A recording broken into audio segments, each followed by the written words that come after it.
It is LX470, a 100 series Land Cruiser.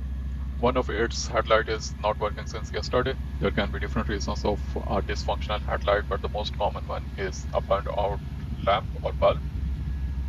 Let's see how to replace its bulb. For that, we need to open the hood. Behind the light, you can see that there is this white plastic cover. Remove that by just twisting it slightly and then remove it. Then there is a pin. Disengage the pin, and there are two wires connected to it.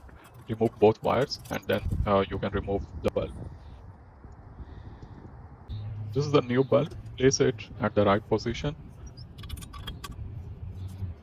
Connect the pin, and then connect both wires, and then close the plastic cover.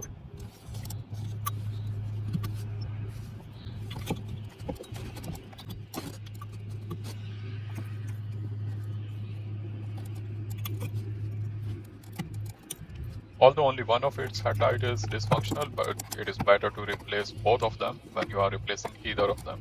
On the other side, however, we have a little problem because the bulb is located just behind the battery, and you may need to move the battery to make some space to access the bulb. After that, I have removed the plastic cover and then changed the bulb. Let's make a try.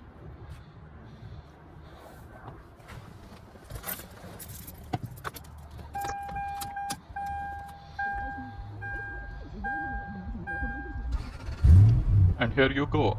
Both bulbs are working.